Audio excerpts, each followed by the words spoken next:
Right now, though, it's time to talk about our environment for a moment. And we've got the pleasure of chatting to Dr. Holle Wlokas, who is a board member of a non-profit company called INSPIRE.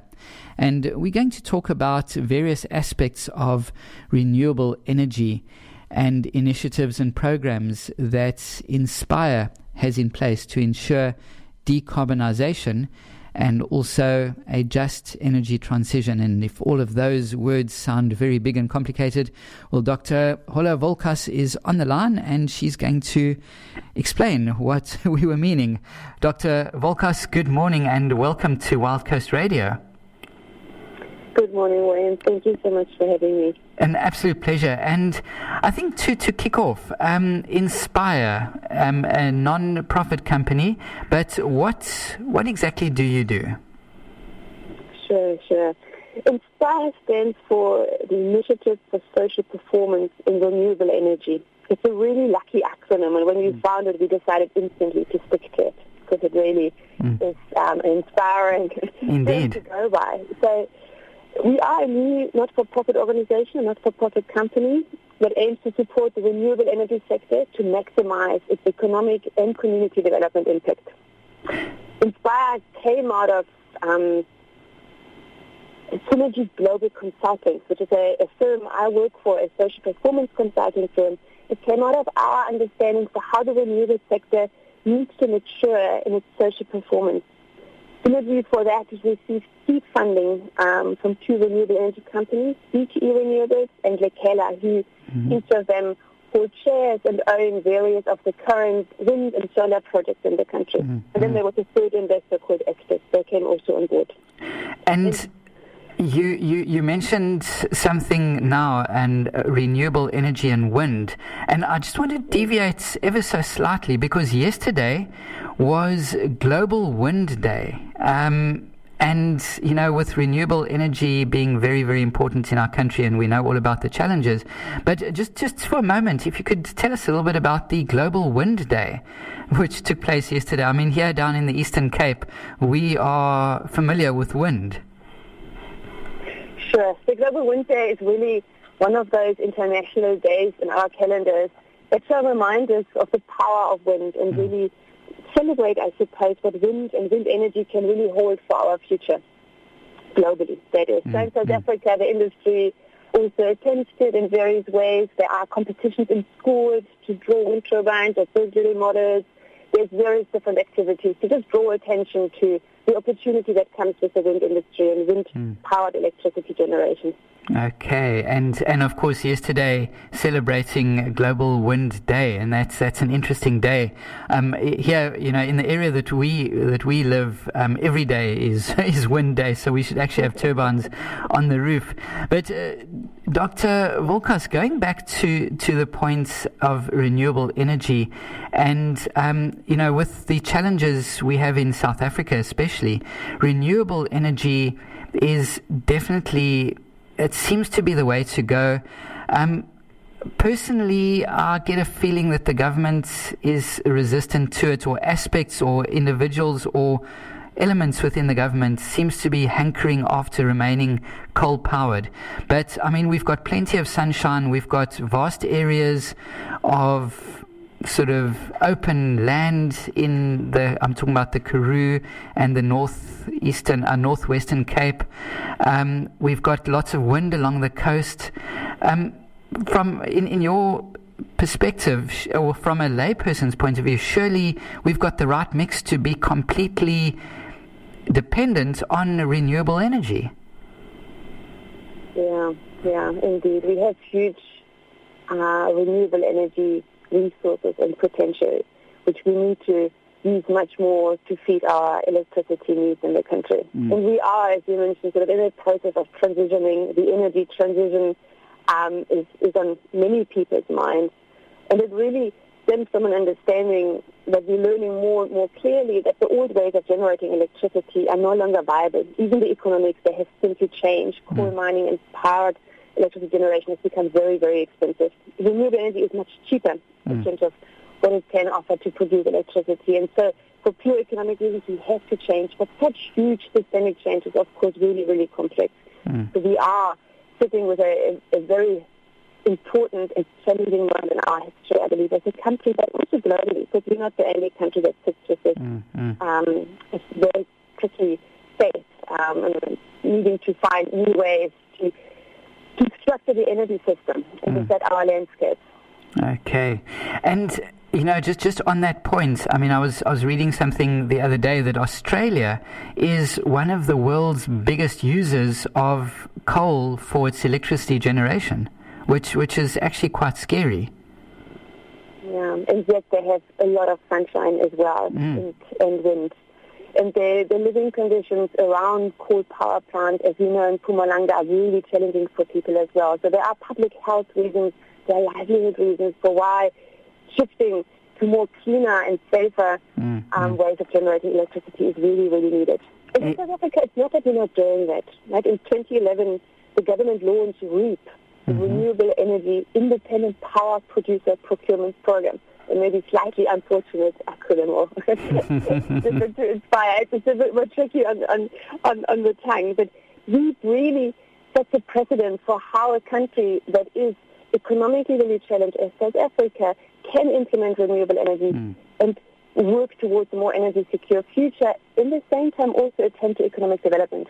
And that is something that Africa has done extremely uniquely. No other country in the world is currently procuring renewables with such a high economic development ambition. And that is exactly the context in which INSPIRE is positioned in, where we see the sector has this incredibly unique opportunity to contribute to community development through the shareholding that communities hold in our wind farms and solar farms, through socio-economic development, the job creation, the enterprise development, the local content.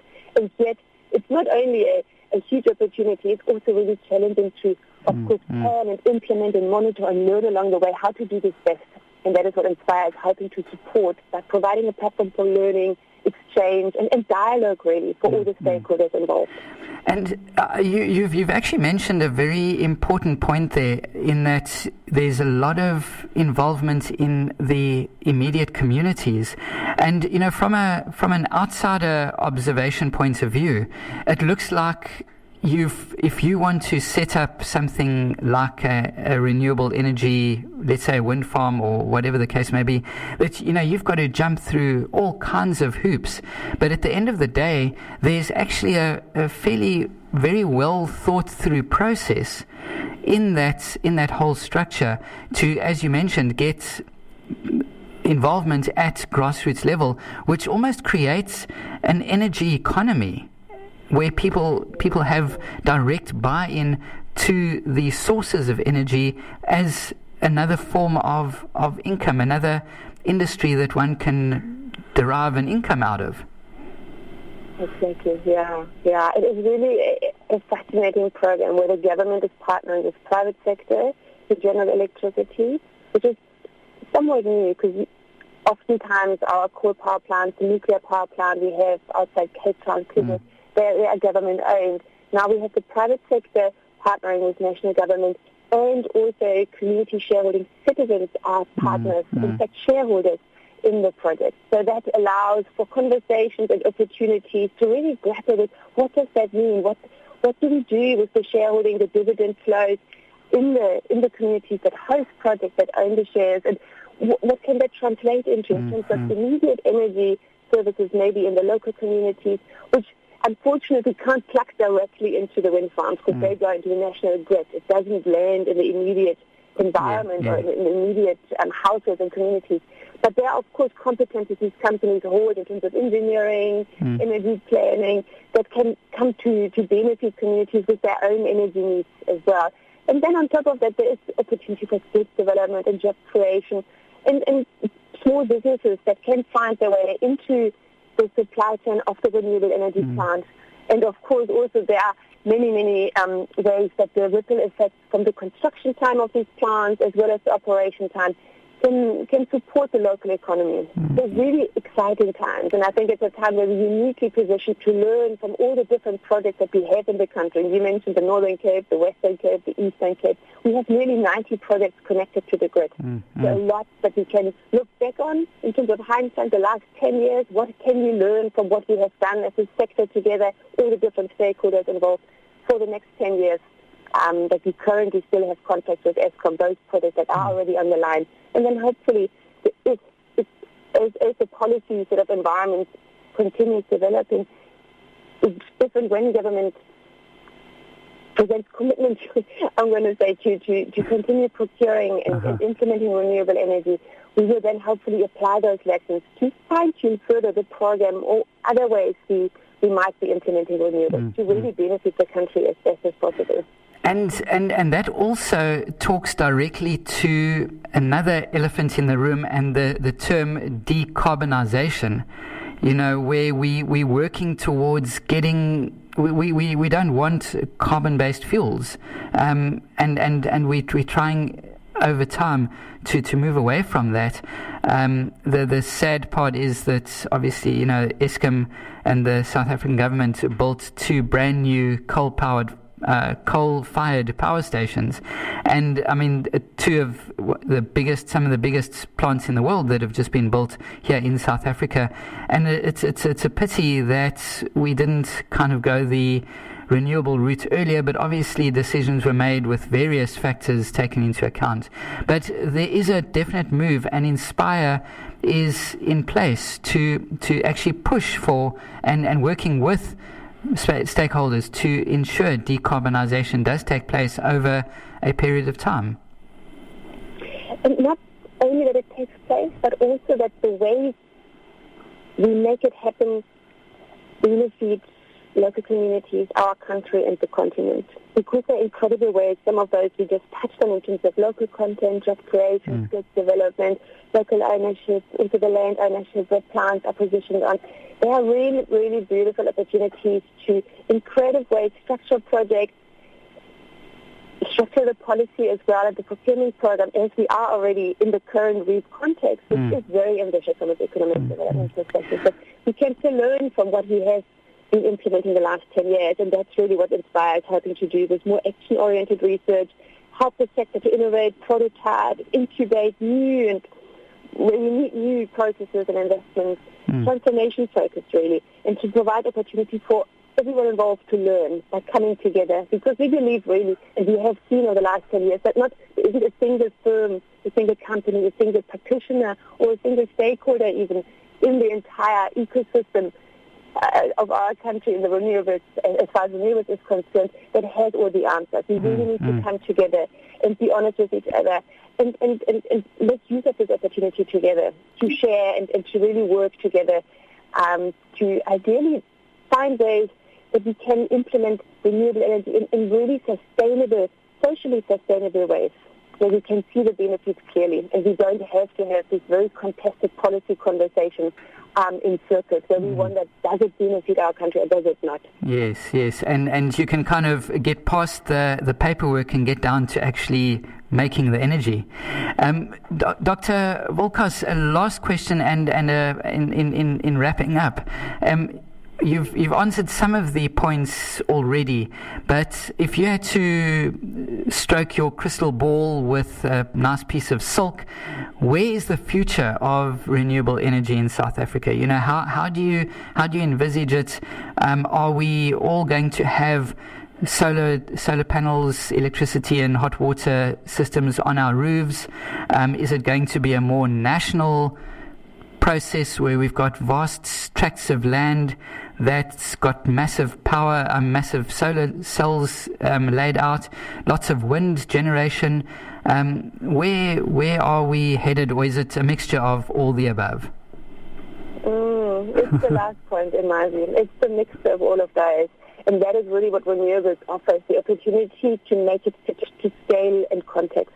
Whether it is a solar geyser on a house, a solar home system on a house, whether it's a solar lantern or light that is very mobile and can be taken anywhere, a solar cell phone charger, or if it is a utility-scale wind farm, as we see in the Eastern Cape in many places and elsewhere. We have so many different ways of using this technology to our advantage so that it is fit for purpose. We don't need to build a big like nuclear power plant, and that is the one ticket that fits all, and who isn't linked to the grid can't benefit from it. Renewable energy can really fit into many different contexts. So that is also the hope that we have for renewables for the country, and that it is inclusive transformed and delivers not only energy but also real socio-economic benefits. Mm-hmm. Because energy, of course, is a really critical element in anyone's livelihood strategies and how to make it through the day and how to generate an income. So we have a lot of expectations for how we implement renewable energy and how we hopefully in another 10 years' time look back and are really clear about it was the right move. And just in final closing, today being Youth Day, you were mentioning, energy on cell phones, renewable energy for a little cell phone charger that's solar powered. In the context of rural schools, I can just imagine the benefits. That would be a topic for another whole conversation. But, in the context of Youth Day, providing educational facilities connected to the internet, connected to technology, all needing energy, electricity, in areas where the Eskom grid is miles away, if even thought of. Exactly. If we marry the fiber network sector with the renewable energy sector, it's not just imagine what we could do to connect schools in rural areas with fiber, with internet, access to data, digital skills programs, and use of internet in the classroom, and powering all of that with renewable energy that actually provides the school with a secure source of electricity. There's a lot possible. And we see it in pockets already happening. So we want to learn from those projects and initiatives that are underway so that we can share the learnings and hopefully rapidly scale them up across the country. Not only the country, the continent. But the continent and possibly other parts of the world as well, because there are other countries that have similar challenges to South Africa in terms of socio-economic conditions. But Dr. Holle Wlokas, thank you very, very much, and enjoy the rest of Youth Day today. And I hope you're going to relax and enjoy Youth Day in wherever you are today. Thank you so much. Thank you so much. And thanks very much for taking time to chat to us on this public holiday as well. A new pleasure. Cheerio then. That's Dr. Holle Wlokas, a board member of INSPIRE, a company that ensures businesses are accountable and responsible in how they do business, and also the involvement of renewable energy. And a very interesting chat. Dr. Wlokas, thank you very much for chatting to us.